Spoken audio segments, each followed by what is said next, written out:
Good evening and welcome to Inside City Hall for Monday, December 8th, 2025. I'm Bobby Kuza in for Errol Lewis. Nassau County Executive Bruce Blakeman is preparing to announce a run for governor tomorrow, sources tell New York One. Blakeman will be joining Congresswoman Elise Stefanik in the race, setting the stage for two Trump allies to face off in a Republican primary next June.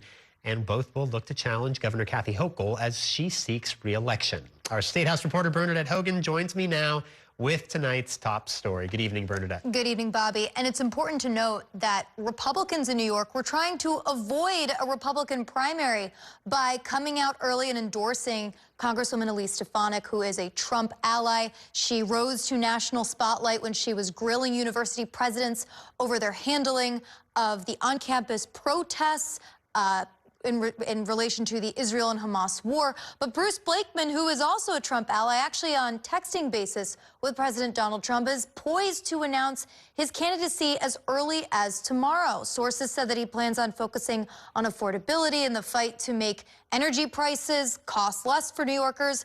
But again, this is a problem because now Republicans are worried they'll have to spend more money and split the electorate ahead of next year's June primary. Now, President Donald Trump, who again is a friend to both of these Republicans, was asked whether or not he would weigh into the race. Let's take a listen to what he had to say earlier in Washington, D.C. Congresswoman Elise Stefanik is among those who is running for New York governor. She's great. Bruce Blakeman, who you also know, he's also great. Are you planning on making any endorsement? Well, I'll think about it, but he's great and she's great. They're both great people. We have a lot of great people in the Republican Party. Go ahead.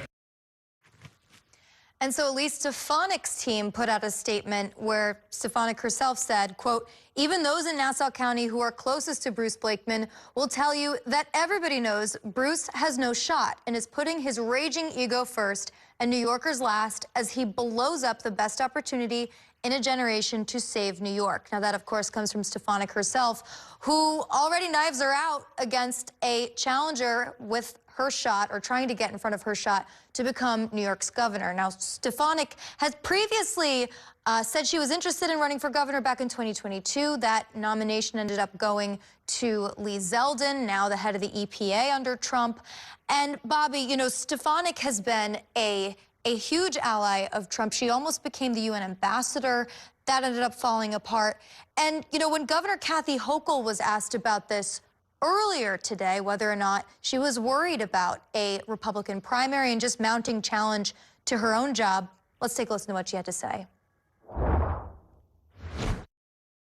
And let's let them go at it. I mean, let's see how they out-mega each other in a primary. So, no, it doesn't matter which Trump cheerleader decides to run against me. You know, the narrative is the same. You know, it doesn't affect what I do. I'm going to keep governing and showing, you know, what we're doing to deliver for people. You know, that affordability is not a phrase that's denigrated the way Donald Trump seems to not even understand what affordability is. We're actually doing something about it. So this is a different race, Bobby, than it was in 2022. Then the governor had just come into her role after former Governor Andrew Cuomo resigned in disgrace after the COVID crisis, and Hochul was still learning on the job. She came really close to almost, you know, not being as safe in winning election to a full term because of the crime issue. This is a totally different situation now, where she has a bunch of policy items that were successful under her watch. The Republicans are hoping to tie her to Mayor-elect Zohran Mamdani, and the fact that he's a Democratic socialist. Of course, that that line of attack was really scuttled by President Donald Trump when Trump met with Mamdani in the Oval Office, and he said, you know, actually, I would live in a New York under Mamdani, and this guy doesn't seem that bad. He seems kind of rational, to paraphrase. But if you talk to Bruce Blakeman, who is Nassau County executive, he knows downstate perhaps better than the upstate Republican Stefanik. It just provides additional pressure on Hochul to deliver on those promises of affordability. A lot can change in a year. There's a Republican in the White House, which typically means it's good for the Democrats. But again, Bobby, you know, here, actually, this video is pretty good. Last year, I took this at a Republican event, actually not last year, last April, where Stefanik was getting an award from the state Republican Party, and Bruce Blakeman was right up in front. and now they're running against each other. Does Kathy Hochul have a point, though, that they're going to try to out-MAGA each other and sort of bloody each other and use, waste time and resources rather than Stefanik directing that at her? Right. A primary is the best thing that could happen to Hochul, to any Democratic candidate, because it means that the Republicans are dividing what little spoils they have to their disposal, which again is dollar amounts, the financial power, as well as voter registration. Democrats outweigh Republicans in New York, especially in New York City. And Republicans can't afford to have split focus, especially in New York City, in the 5 boroughs, and especially in on Long Island and in the Hudson Valley. Stefanik has some work to do, needless to say, especially in the 5 boroughs and in the metropolitan area. She can't afford to lose Long Island. And if you talk to the state Republican Party, they're also all in for Stefanik because, again, they don't want that split focus. And they want their chances to be as good as they possibly can be. And having a vicious primary cycle doesn't help that. But if you listen to Trump earlier today in D.C., he didn't discourage Blakeman from running. He said both are great. He has personal relationships with both of them. But still, it remains to be seen if Trump will weigh in on this and if it will change the course of the race. Yeah. All right. Bernadette Hogan, thank you so much for that report. Meanwhile, Zohran Mamdani is moving up to the east side. The mayor-elect announced today that he and his wife will reside in Gracie Mansion, saying goodbye to the rent-stabilized Astoria apartment that he currently calls home. It's a decision that most mayors-elect make after deliberation, sometimes with consternation. Our Dan Rivley joins me now with the details on that story. Good evening, Dan. Good evening, Bobby. Not just moving to Gracie Mansion, but actually giving up the rent-stabilized apartment completely. He'll no longer be a resident there even after his time in Gracie Mansion is over. So Mamdani, like most other mayors, made the decision to move to Gracie Mansion after weeks of consideration and consultation with his wife. This has been something most mayors have contemplated, even with some deliberations, but they all end up in the same place, Gracie Mansion. That's wild. I just had no idea. A newcomer to Astoria, Aaron Cristo, learning that Zohran Mamdani lives on the same street as him. We're big fans of his, and that's just cool. Cool to know he's in the neighborhood. But not for long. Mamdani announced he will move to Gracie Mansion with his wife in January. It's a nice spot. I'd take it if given the opportunities. For Mamdani, it was an issue of practicality, saying in a statement, "This decision came down to our family's safety and the importance of dedicating all of my focus on enacting the affordability agenda New Yorkers voted for." A resident in Mamdani's building said the move was expected. I wish him the best of luck. We'll miss the highs and buys. Mamdani moved to the one-bedroom rent-stabilized Astoria apartment in 2018 and has been paying $2,300 a month. In his statement, Mamdani got sentimental about the neighborhood, its residents, and its food. His transition team provided a list of establishments he enjoys, like Sammy's Kebab House and Boishaki. One diner there said he hopes Mamdani remembers to visit. Now, these are his people who put him there in the office, right? So he should always remember them. What goes around comes around, right? Gracie Mansion has been home to 9 mayors, starting with Fiorello LaGuardia. It is, in many ways, the heart of the city, and this is where all the decisions are made. Yet some mayors are apprehensive. Mayor Bill de Blasio of Brooklyn was concerned about how a move from the outer boroughs, as he put it, would look politically. Mayor Michael Bloomberg raised money to renovate Gracie Mansion, but never spent a night there and thought it should be a space for the public. Mayor Ed Koch made the move, but kept his rent-controlled pad in the West Village. Still, there's just something unique about Gracie. It's quiet. It's away from reporters, and you just it gives you time to look at all the angles of an important decision. I asked George Arts if he had a piece of advice for Mamdani once he makes the move to Gracie. He said, hire a great cook. Apparently, Bobby, the kitchen at Gracie Mansion is really nice. Well, he's gonna have a lot more space for sure as well. I mean, it sounds like I would imagine that just the logistics of this are also a huge consideration, right? I mean, you have a security detail. If he was staying in that big apartment building, it's going to cause a huge disruption to his neighbors. You'd have to come up with a security plan from scratch, right? The neighbors would be put out. You can imagine the protests, the reporters, the police presence. So this made a lot of practical sense. And with Gracie Mansion, the men and women of the NYPD who protect the mayor who lives there, they know that job. They have the security plan. I saw some speculation as to whether this wouldn't play well with Mamdani's base because he's, a man of the people and he's going to go live on his mansion on the Upper East Side. I mean, is that a factor, do you think? I can't imagine. No, everyone I spoke to wished him well. They said, hey, I would take it too. You heard that gentleman say, I'd take it too. De Blasio had the same considerations. He owned, I think it was like a 2-family townhouse in Park Slope. He really saw himself as an outer borough guy. He owns a property, he drives, and he thought moving to Gracie would kind of cramp his style as he saw it, kind of like that middle-class mayor. And he made the move anyway. I really don't think that matters. Although what he did get grief for was constantly commuting back to Park Slope to go to his favorite gym at the YMCA. We'll have to see what Mamdani's personal schedule will be like if he continues to make trips back to Astoria. He's only lived there for just a handful of years. He didn't grow up there. But he does have an affinity for the neighborhood. And, we'll have to see if, how Astoria stays in his heart, so to speak. Right. All right, Dan Rivoli, thank you so much for that report. It is time now for a break. Coming up, we will bring you a closer look at a new initiative in Mayor Adams' final weeks in office to make city government more language friendly. And later, I'll be joined by an expert in public health policy to talk about a new report that shows the city's population has not yet rebounded from the COVID pandemic. Stay with us.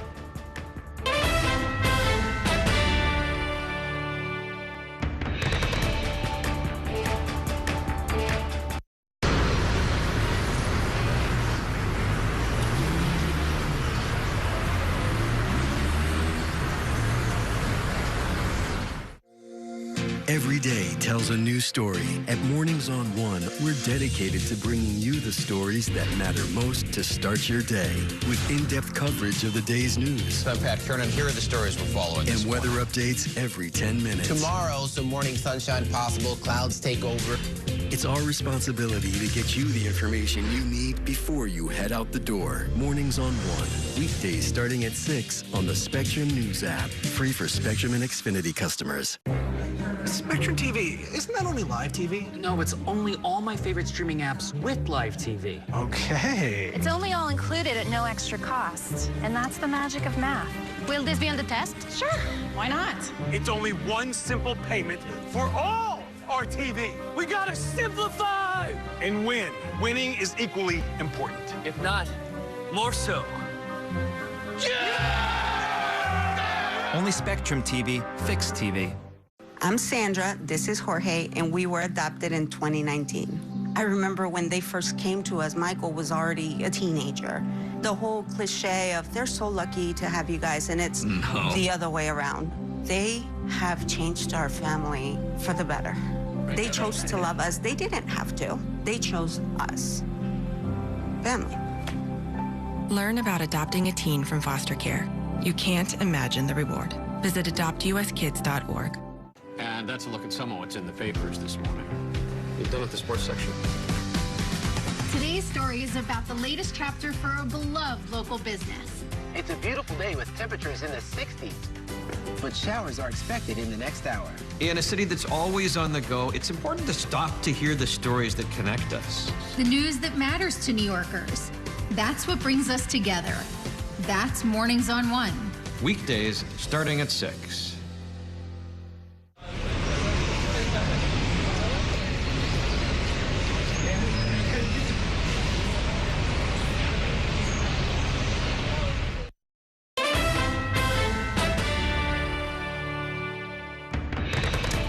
Welcome back to Inside City Hall. Mayor Adams says he isn't going to sit idly by as his time in office comes to an end this month.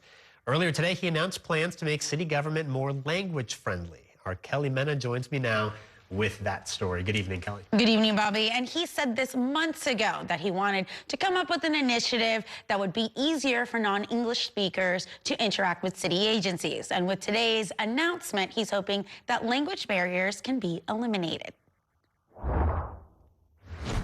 It was just important that we say to New Yorkers, we hear you. Not only your sounds, but what you are saying. Mayor Adams hears from New Yorkers daily, but now he wants to understand them too. As part of his final days in office, he unveiled a directive that will put a translation application on all city-owned phones. Your inability to communicate really prevents you from wanting to access government services, and it's just unfair. Adams was joined by two of his top appointees, Police Commissioner Jessica Tisch and the school's Chancellor Melissa Aviles Ramos. It will be up to the incoming administration to decide whether the technology stays running or shut down. There could be some hope as Tisch will continue her tenure at the NYPD, while Aviles Ramos reportedly is hoping to stay on. Families are our students' first teachers, and they belong at the table when decisions are being made about their children's education. But not everyone is looking to their future at City Hall. First Deputy Mayor Randy Mastro tendered a resignation letter on Friday, writing in part, "While I told the press months ago that I will never work for a socialist, the mayor-elect's transition team needlessly included me and you last week on a list of 179 City Hall staffers it intends to replace on January 1st, 2026. No need to have done so. We will be leaving city government together." Mastro has been a public critic of Mayor-elect Zohran Mamdani. In September, he endorsed ex-Governor Andrew Cuomo in the mayor's race while characterizing Mamdani as an existential crisis coming for the city. We can disagree about which Democrat we like better, but I respect your decision, and I hope you will respect mine.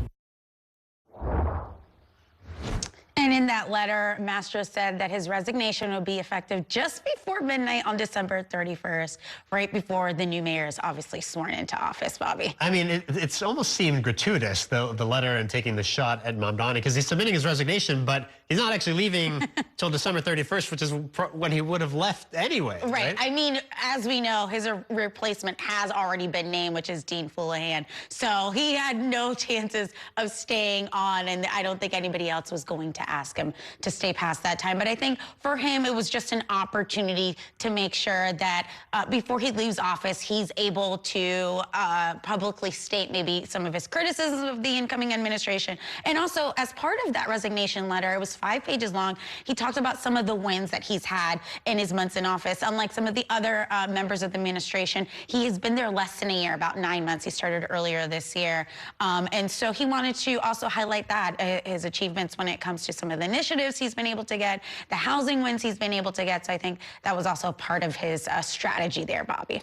And now that the mayor is sort of on his way out the door, has his relationship with the reporters gotten any less contentious in his final days? You know, Bobby, I'm not sure that it's moved in any type of way, either for the better or for the worse. Earlier today, we were able to ask him some questions on topic. We weren't able to ask any off-topic questions, but it did get a little bit contentious when the mayor was asked about his Immigrant Affairs Commissioner, Manuel Castro, who was at today's press conference. There was actually, at the same time as they were announcing this initiative for language barriers and eliminating that, the city council was having their own committee meeting on some immigration bills related to data and privacy. And actually, one of the council members, Stephanie Caban, confronted Manuel Castro about his non-attendance at that immigration committee meeting and why he couldn't be there. And the mayor was asked why his commissioner wasn't there, and he defended him, saying that, you know, he has a right to go, to not attend, to do what he thinks is important, and he trusts his decision making. We know Mastro is definitely leaving. Some of those other commissioners, I mean, like you mentioned, some of them may or may not be staying on under a Mamdani administration. Yeah, I mean, we know that the police commissioner is definitely going to stay on, but we saw the school's chancellor there. There's reporting that she wants to stay on. We know that there could be some big changes when it comes to the city's public school system related to mayoral control. And so whoever takes the helm of that is going to be definitely an issue that many people are going to be watching. And there's also some other positions that still need filling. we know who the first deputy mayor is going to be, but there's also other deputy mayors for health and human services, for housing and economic development. So still some places to fill out. We know that the Mamdani transition team has reached out to some of these high-level commissioners. Whether they'll stay on or they'll go somewhere else, we'll have to wait and see as those announcements and that rollout happens. You know, being elected mayor comes with a lot of responsibility, and there's thousands of positions that you have to fill. And so that's something that Mamdani will have to do in these next couple of weeks. Yeah, he's got a lot of work to do. All right, Kelly Mena, thank you so much for that report. It is time now for a break. Coming up, we will talk about today's Supreme Court hearing about the president's ability to fire independent government officials. We'll bring you the details next. Stay with us. We're back in a minute.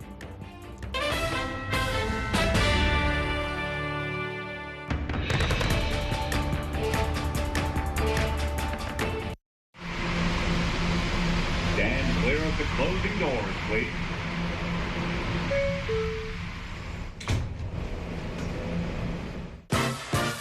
There's nothing quite like the feeling of going to the theater. Onstage celebrates that excitement every week by taking you behind the scenes with the latest news and in-depth interviews of the hottest shows on and off Broadway. So grab a seat, because this is a show you won't want to miss. Join us every Saturday and Sunday at 7:30 p.m. for Onstage.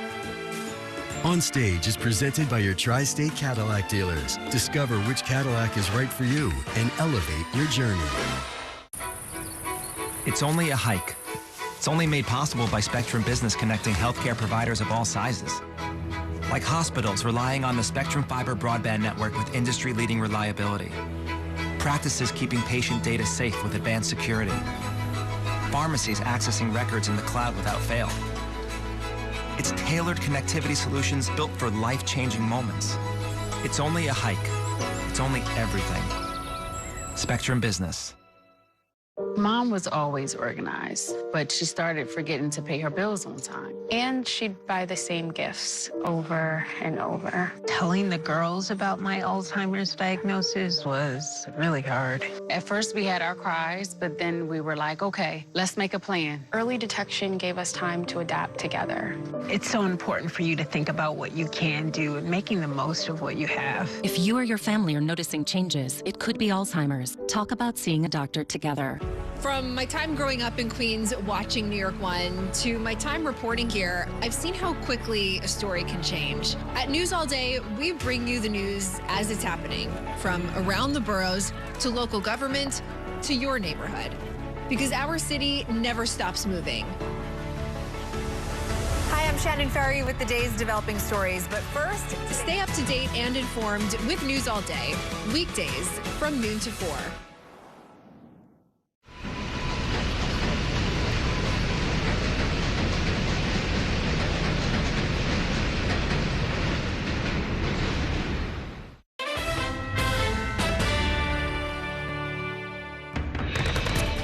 Welcome back to Inside City Hall. The Supreme Court's conservative majority appears open to giving President Donald Trump more power to fire independent government officials, whose jobs are supposed to be shielded from politics. The case is part of a push by the president to exert sweeping control over the federal bureaucracy, giving even more power to the White House. Spectrum News national political reporter Taylor Popolars joins me now from outside the White House with the very latest. Good evening, Taylor. Good evening, Bobby. A defining feature of President Trump's first year back in office has been trying to expand presidential powers and authority, and that's exactly what the Solicitor General, who is the attorney acting on behalf of the Trump administration, argued before the justices today. It's the latest example where this conservative-leaning court seems open to it. The Supreme Court heard more than 2 hours of arguments Monday in a case brought by Rebecca Slaughter, a Democrat on the Federal Trade Commission fired without cause by President Donald Trump. The U.S. Solicitor General argued that giving the president more control over independent agencies is a matter of accountability. The real-world consequences here are human beings exercising enormous governmental authority with a great deal of control over individuals and business, small and large businesses and so forth, who ultimately do not answer to the president. That's a power vacuum. The president is answerable to the voters. They have no boss. The three liberal-leaning justices pushed back. You're asking us to destroy the structure of government and to take away from Congress its ability to protect its idea that the government is better structured with some agencies that are independent. At stake is the makeup of more than 24 federal agencies that have been insulated from politics for decades,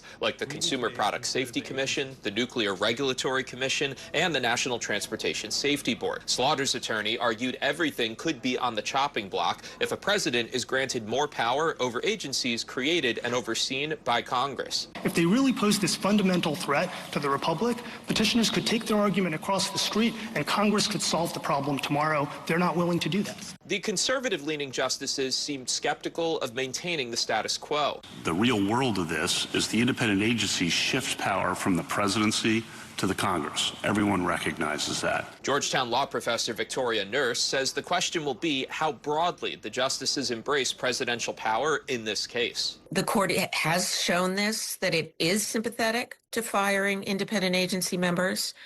And I think that it believes that these agencies are not accountable. Now, at the center of this case is a 90-year-old court decision known as Humphrey's Executor, which has limited who presidents can fire from these independent agencies. But during today's arguments, Chief Justice John Roberts referred to the decision as, quote, a dry husk. And that really stood out to people to give an indication of how he's feeling about it. Bobby? So, Taylor, I mean, at issue here in some of these cases is the balance of power between the White House and the Congress. But because congressional leadership is so aligned with the president and so willing to defer to him, it's kind of a moot point in some of these cases, right? That's right, and that's something that the three liberal-leaning justices brought up throughout today's arguments, saying that Congress has really ceded much of its power throughout this year since President Trump returned to office because House and Senate Republican leadership don't want to frustrate the president and basically want to go along with what he's saying. But a big argument during a big point during these arguments was that these agencies were created by Congress, they are overseen by Congress, and we have a system of government where there are three branches and they're supposed to be separate but equal. But the Solicitor General argued that it is the Trump administration's view that the president should have the ultimate authority in this case for who serves on these boards, and they're hoping that this 90-year precedent will be upended. All right, Taylor Popolars outside the White House, thank you so much for that report. It is time now for a break. Coming up, New York City's population decline has yet to fully recover from the COVID pandemic. I will break it down with a public health policy expert from the Empire Center next. Stay with us. We're back in a minute.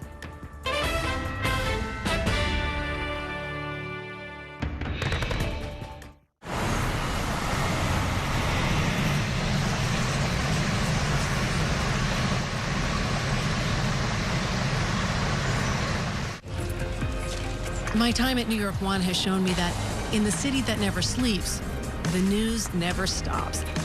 So as the day winds down, turn to the rush hour. Good afternoon, I'm Monica Bergman. To catch up on the stories that matter across the 5 boroughs, with in-depth interviews from the city's newsmakers, plus the latest forecast. Catching you up with today, preparing you for tomorrow. Right here on the Rush Hour. Weekdays from 4 to 7 p.m. It's only a slice. It's only made possible by Spectrum, connecting businesses of all sizes, like small businesses, instantly serving up orders and inventory on the Spectrum Fiber broadband network. And factories, seamlessly connecting to farmers in the field with tailored solutions that always deliver. It's only a slice. It's only everything. Get your business free fiber-powered internet forever. Call to find out how. I'm Chris Jakovic. I served in the United States Air Force and I deployed 3 times. So in 2017, I was serving as an Air Force First Sergeant. Our motto in that role is my job is people, everyone is my business. But unfortunately in that year, I would lose my own brother, Lance Corporal Adam Jakovic, to suicide. The majority of veteran suicides are from guns. I store my weapons securely, not only for myself, but for my family. My service never stops. At Spectrum Noticias, we recognize that our New York City community is vibrant and diverse. Spectrum Noticias delivers balanced coverage of the stories that matter in our communities and across the country. Our journalists are based in the neighborhoods we cover, ensuring you get in-depth reporting on what's happening in the places we call home. So join us at Spectrum Noticias. We're always on, always there for you. Now available on your TV. Check your local listings. Also available on the Spectrum News app.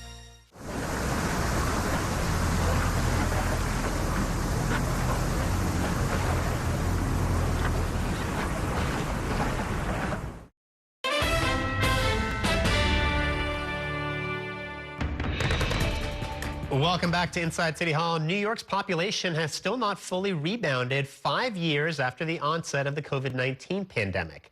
That's according to a new report by the nonpartisan think tank, the Empire Center for Public Policy.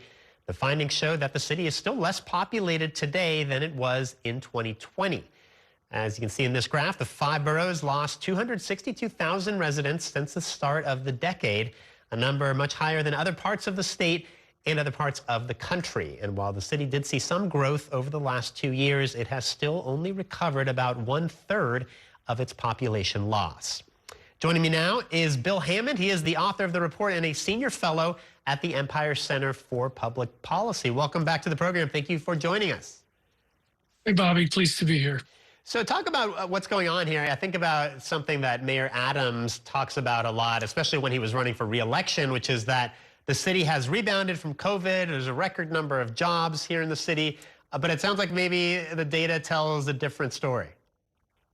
I mean, I think there are signs of a rebound, and in many ways the city recovered. In fact, it recovered more than I would have expected it to after what happened in 2020, which was just harrowing. But according to the census, the population is still down, as you said, by about 3%. And so what happened was in the first 2 years after the pandemic, I mean, including 2021 and 2022, 384,000 people moved out, and we're still down 262,000. So that, you know, there's still quite a few people who have remained away as things stand. Right, and I mean, there's a sense that there was a lot of New Yorkers who moved away during the pandemic. You know, maybe these were wealthier New Yorkers who had a second home they could flee to, but that those people maybe made their way back to the city eventually. But clearly that hasn't been the full picture, right? Well, what the census indicates is that the Bronx, which is not a center of well-to-do New Yorkers, is the borough that took the largest hit. And the one borough that managed to grow during this period was Staten Island. So the Bronx, followed by Queens and Brooklyn, lost people. Manhattan lost a few people. Staten Island managed to grow. So, I mean, it's kind of a mix of things going on, because you had, during the same period, you had an influx of international migrants. In fact, a record high number of international migrants in 2024. And that would include the people who were shipped into the city from Texas and Florida. But the key factor and the thing driving the population loss in New York City and the state as a whole is what's called domestic outmigration.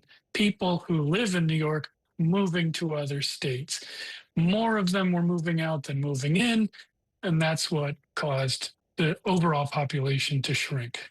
Right, and yeah, I think we've got a graphic that shows some of that, because there's different factors, obviously, that go into population growth. There's the birth rate versus the death rate, and that was still in positive territory. And like you said, there was still immigration from other countries, but it's the domestic outmigration, which, you know, is probably consists of a lot of people who are priced out of New York. And if I remember right, the report said that Florida is the #1 destination. That's where more people have fled to than any other place, right? In this 4-year period, well, actually it covers the first 3 years. We don't have 2024 data yet.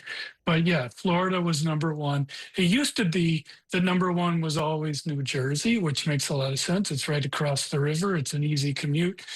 But no, now it's Florida. And I think that they're like there's a lot of things going on at once. You mentioned being priced out. I think people also might have been freaked out, right? The New York City was a very scary place for a few months there in the early part of the pandemic.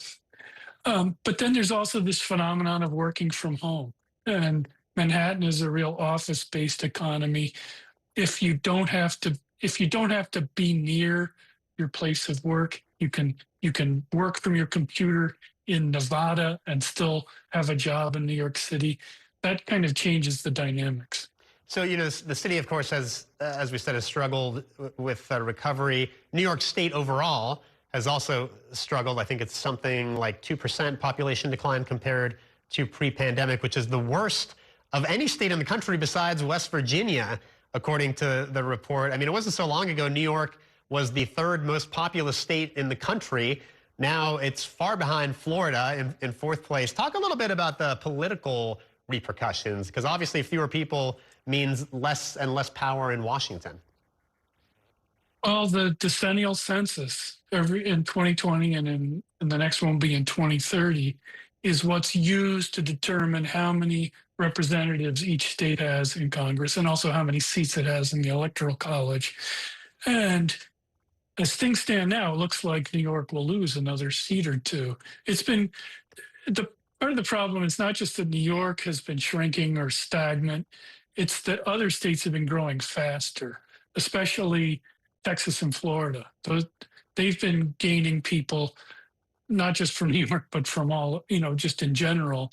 And it's because we are like our size is shrinking relative to the rest of the country, and that's causing us to lose our clout in Washington.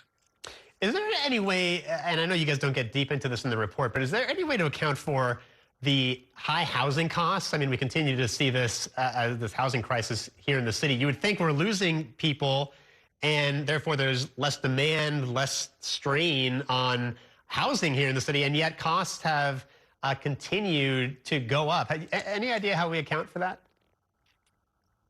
Well, I think for one thing, you have to ask yourself how much more the housing might have gone up if the population hadn't declined.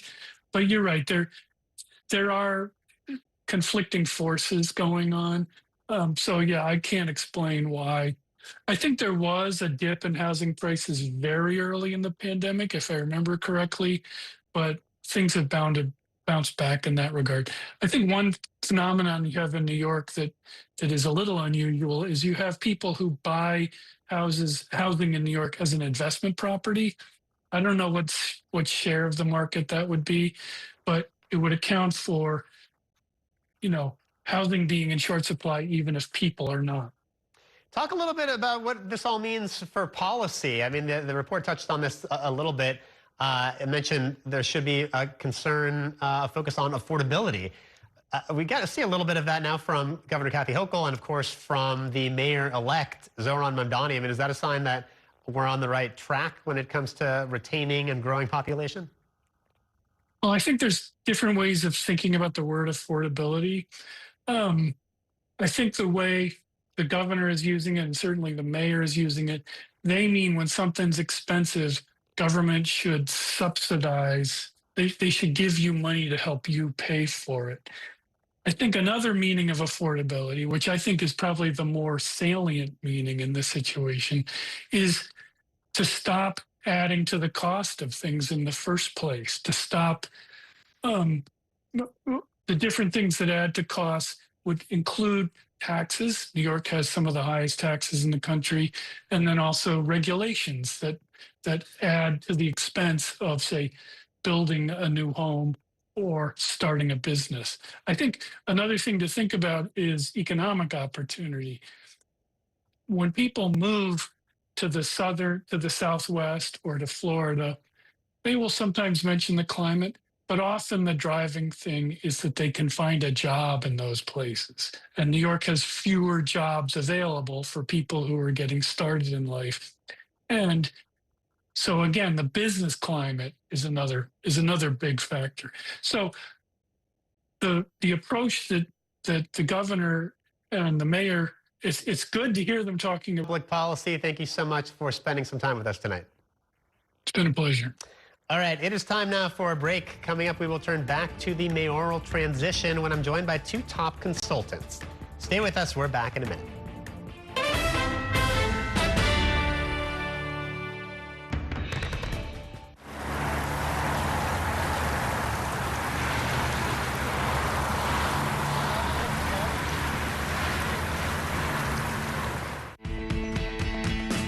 In Focus with Cheryl Wills, a weekly show discussing decisions and potential solutions for issues making an impact in your community and your city.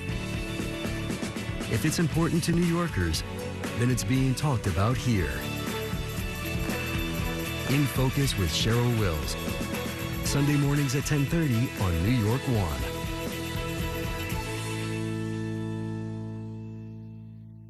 Your entertainment the way you want it. With Spectrum TV, all these streaming apps are included at no extra cost. So you can watch anything. Movies, series, sports, reality, news. Here's a look at today's top stories. Exclusive originals. We await your orders. And even more of your favorites with live TV. Stream across your devices and enjoy anywhere. See you later. Get it all with Spectrum TV. I'm an ex-drug dealer, and I'll be your sub today.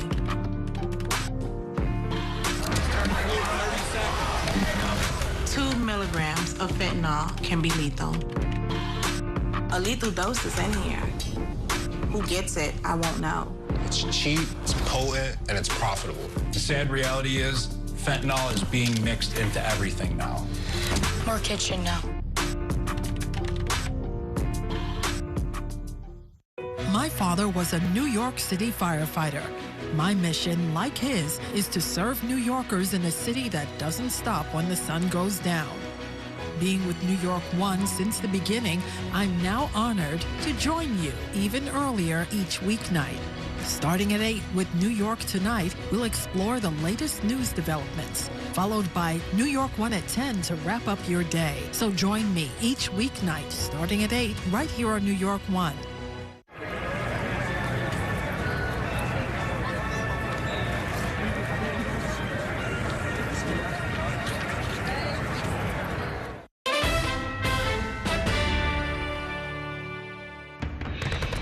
Welcome back to Inside City Hall, where we are turning back to our top story. Sources tell New York One that Nassau County Executive Bruce Blakeman will be joining Congresswoman Elise Stefanik in the race for governor.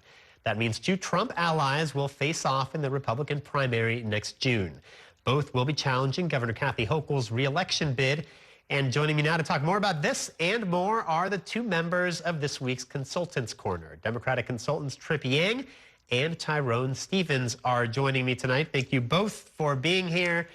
So this really throws a wrench in the gubernatorial race next year. I mean, Elise Stefanik thought she had sort of a clear path to the Republican nomination. Now, Trip, we're going to have a lot of fireworks next year. Yeah, absolutely. Today's a great day for Governor Kathy Hochul because Elise Stefanik, this is another indication that the Congresswoman simply is not ready for prime time. Look, she announced her candidacy for governor a month ago. She announced with a website for a campaign that wasn't functioning properly. She announced with Donald Trump later that month in the Oval Office having a bromance with Mayor-elect Zohran Mamdani, saying, no, he's not a jihadist. He seems like a swell guy. Completely putting cold water on Elise Stefanik's #1 campaign attack, tying Mamdani to the governor. And finally today, as we've known for a while, she has failed to clear the Republican field despite undivided fealty to Donald Trump and a 100% MAGA voting record. Elise Stefanik is your night's biggest loser. Well said. What more can I add to that? Listen, so this is tradition. It's about security. I think even he noted that this is security concerns that make this easier to manage. Essentially located. And look, this is the mayor's crash pad, command center, and civic stage, right? Like this is where this is where like he sends the message to the people of New York that I'm on the job every hour of the day, and it only makes sense that this is where where he. What I like about this decision is that we get to know about this in December. It's not like a decade ago with Bill de Blasio. He had the New York City press corps, going on right, for months deciding where the mayor is. Yeah. Thankfully, he doesn't have to put you guys through that again. But look, here's what I like about Zohran, the mayor-elect. If you notice in his statement, he addressed the question And then he went back to his central message about affordability. Look, Zohran Mamdani is so disciplined. If you were to hypothetically ask him, you know, Mr. Mayor-elect, who's more likely to win the Super Bowl in the next 10 years, the New York Jets or the New York Giants? He would say, you know what? Right now I'm focused on freezing the rent, making life more affordable, and I'll talented. I really respect that. I think it's a sort of a trademark of what we're seeing in this transition, where he's trying to prove, you know, an insurgent can run the city, right? And it's discipline over vibes, and I think that's, you know, that's been conveyed throughout, you know, so many of the moves he's making in this transition process. Yeah. All right, we'll talk more about the mayoral transition, but we got to take a break. I'll have much more to talk about with these consultants when we return. Stay with us.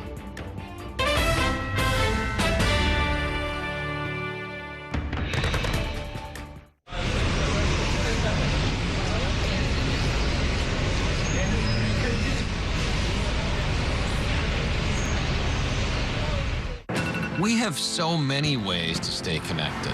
A single touch can bring us closer to the families we love, the friends we know, and the city we share. And Spectrum helps us keep connected throughout the day, every day. Including more ways to watch New York One as a Spectrum Internet customer. Watch Spectrum News New York One on the Spectrum News app, available on all your favorite devices. There's an international travel plan with Spectrum that was an additional $10 a month, as opposed to paying a ridiculous amount per day for roaming fees. This literally felt like my old phone carrier was reaching their hand into my wallet and just helping themselves to some of my cash. I like having no surprises when it comes to my cell phone bill. And with Spectrum, that's been the case. So it saved me a ton of money. Real customers, real savings. To see how much you can save, visit spectrum.com/save.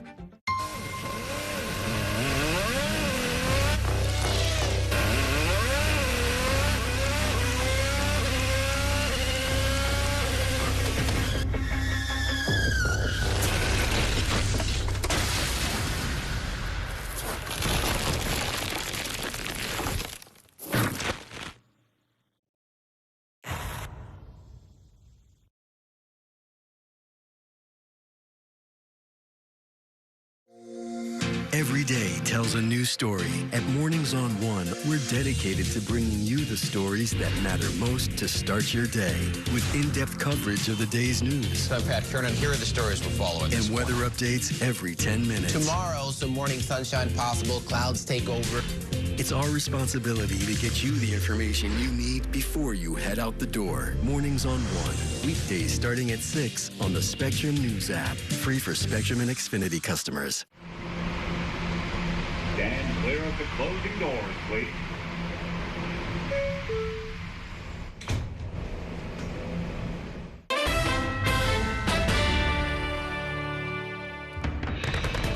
Welcome back to Inside City Hall. I'm once again joined by my Consultants Corner, Democratic consultants Trip Yang and Tyrone Stevens. So let's continue talking about the Mamdani transition. You still got a lot of work to do. I mean, as of now, we only know about a very small handful of his team, his chief of staff, first deputy mayor, and his police commissioner, of course, Jessica Tisch. A lot more work to do, and there's only a few weeks till inauguration. What are you looking for? So I think what you've seen from Mamdani's transition so far is that it's a mix of bringing in very experienced bureaucrats who know city government, such as the first deputy mayor, who held a similar role with de Blasio administration, as well as chief of staff Al, who was the chief of staff in the assembly. She's a DSA member. So really blending folks who are very experienced with city government as folks who are real, you know, authentic progressives in that world, that have credibility in the leftist space. It's smart so far.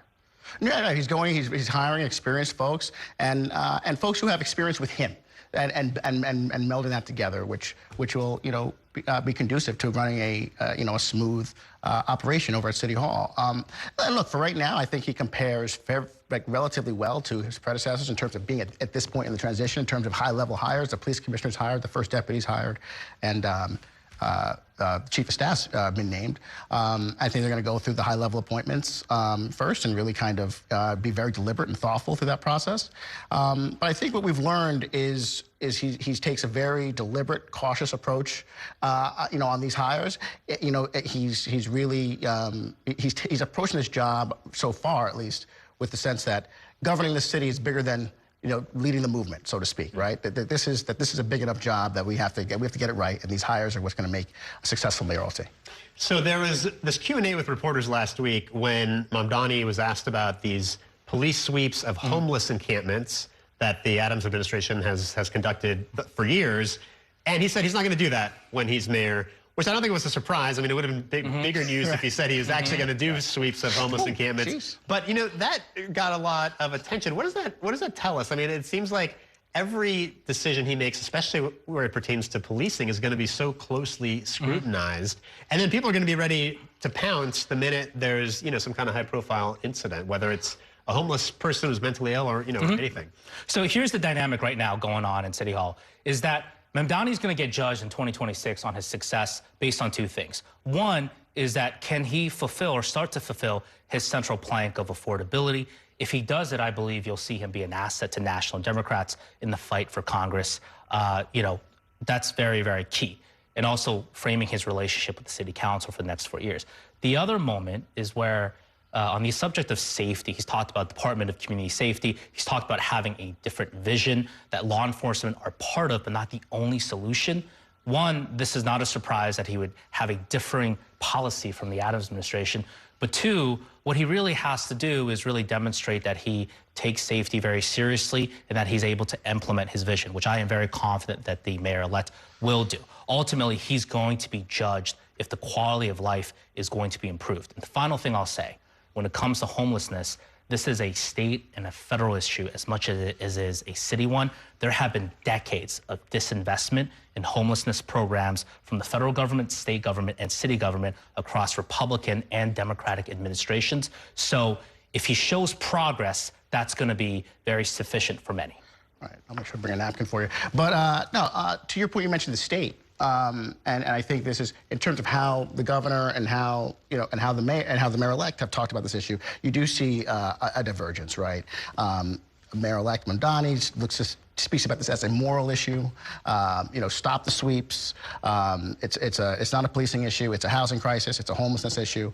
And Governor Hochul and Mayor Adams, to the extent that he has as well, he's taken out this position of this is an issue of stability, that public disorder, erodes confidence. So, these are two competing arguments. We'll see how they play out. I think what you'll see, though, is that even with some public disagreement, some public distance between the governor and the mayor on this, that there will be private collaboration to the extent that they can because these problems are too big to ignore. She's running for re-election. He's trying to put wins on the board in his first year as mayor. There's a lot of incentive to try to actually do something positive on this front.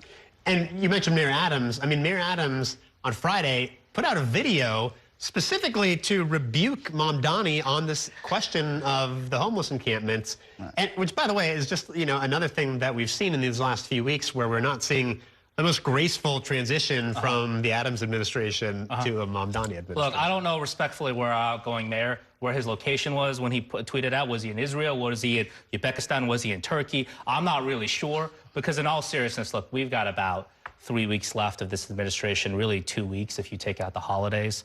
It doesn't really matter what the outgoing mayor thinks. We're ready for the Mamdani administration here in New York. Yeah, I think you're seeing the mayor come to terms with his shrinking impact. And look, I do think it is worth at least pausing to acknowledge it. Like you just said, Bobby, it is striking the tone that the mayor has taken during the course of this transition. I mean, think about it. They had a meeting, a transition meeting, Mayor-elect Mamdani and Mayor Adams at Gracie Mansion, and the mayor refused to have any photos taken. Meanwhile, Donald Trump is having meetings with Mamdani at the White House, and he's posting photos with just Mamdani in it, just posing and all this sort of stuff. I mean, he's treating him better than the current mayor is. It's a fascinating split screen to watch. All right, guys, we got to leave it there. Tyrone Stevens, Trip Yang, thank you guys both for joining us tonight. And that is going to do it for tonight's show. Thanks for watching, everybody, and have a great evening. We will see you the next time on Inside City Hall.